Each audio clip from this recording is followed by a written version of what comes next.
ನಮಸ್ಕಾರ.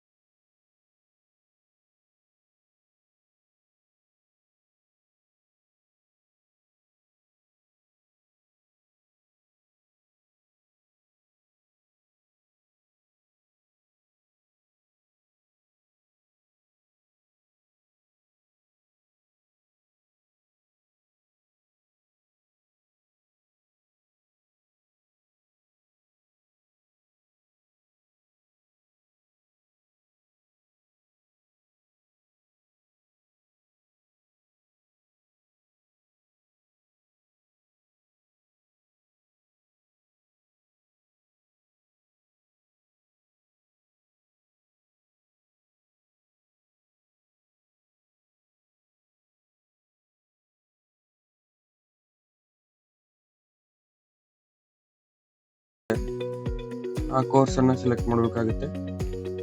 ಎಕ್ಸಾಂಪಲ್ ನಾನೀಗ ಚೆಕ್ ಮಾಡ್ತಿದ್ದೀನಿ. BA third semester. So BA third semester ಅಂತ ಕ್ಲಿಕ್ ಮಾಡಿದ ತಕ್ಷಣ ನೀವು ನೋಡ್ಬೋದು. ಸೊ ಇಲ್ಲಿ ಸಾಕಷ್ಟು ಸ್ಟೂಡೆಂಟ್ ಡೀಟೇಲ್ಸ್ ಬರ್ತಾ ಇದೆ. ಸಪೋಸ್ ಯಾವುದೋ ಒಂದು ಸ್ಟೂಡೆಂಟು XYZ, ಸಪೋಸ್ ಈ ಸ್ಟೂಡೆಂಟ್ ಸೀರಿಯಲ್ ನಂಬರ್ 1. ಸೊ ಇವ್ರದ್ದು ಡೇಟ್ ಆಫ್ ಬರ್ತ್ ಅಥವಾ ಫೋನ್ ನಂಬರ್ ಏನಾದರೂ ನೀವು ಚೇಂಜ್ ಮಾಡ್ಬೇಕಂತ ಇತ್ತಂದ್ರೆ, ಸೊ ಇಲ್ಲಿ ಆಕ್ಷನ್ ಬಟನ್ ಅಂತ ಇದೆ. ಆಕ್ಷನ್ ಕೆಳಗಡೆ ಒಂದು ಐ ಮಾರ್ಕ್ ಇದೆ, ಇದು ವ್ಯೂ ಆಪ್ಷನ್. ಸೊ ವ್ಯೂ ಅಂತ ಕ್ಲಿಕ್ ಮಾಡಿದ ನಂತರ ನಿಮಗೆ ಸ್ಟೂಡೆಂಟ್ ಡೀಟೇಲ್ಸ್ ಎಲ್ಲ ಕಾಣುತ್ತೆ.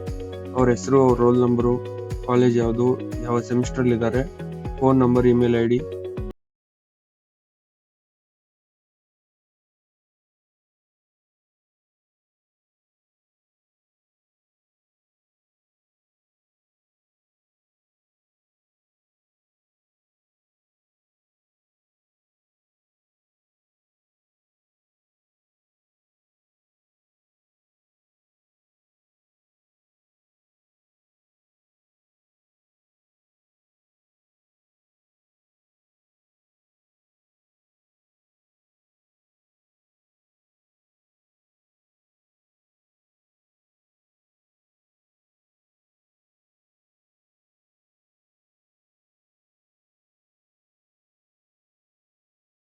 ಸರ್ಚ್ ಮಾಡಿದ್ರೆ ಇಂಗ್ಲೀಷಲ್ಲಿರೋ ಎಲ್ಲ ಕೋರ್ಸ್ದು ಎಲ್ಲ ಡೀಟೇಲ್ಸ್ ಬರಕ್ಕೆ ಸ್ಟಾರ್ಟ್ ಆಗುತ್ತೆ.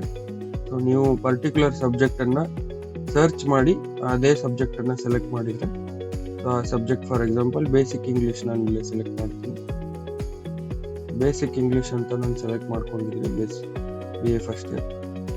ಸೊ ಇದನ್ನು ಸೆಲೆಕ್ಟ್ ಮಾಡಿಕೊಂಡ್ರೆ ಅಪ್ಡೇಟ್ ಅಂತ ಕೊಟ್ಟರೆ ಸ್ಟೂಡೆಂಟ್ಗೆ ಸಬ್ಜೆಕ್ಟ್ ಕೂಡ ಆ್ಯಡ್ ಆಗುತ್ತೆ. ಸೊ ಇದೇ ಥರ ನೀವು ಪ್ರತಿಯೊಂದು ಸ್ಟೂಡೆಂಟ್ಸ್ದು ಎಲ್ಲ ಡೀಟೇಲ್ಸ್ಗಳನ್ನ ಎಡಿಟ್ ಮಾಡ್ಬೋದು. ಸೊ ಈ ಥರ ನೀವು ಸ್ಟೂಡೆಂಟ್ ಲಿಸ್ಟಲ್ಲಿ ಚೇಂಜಸ್ ಮಾಡ್ಕೋಬಹುದು.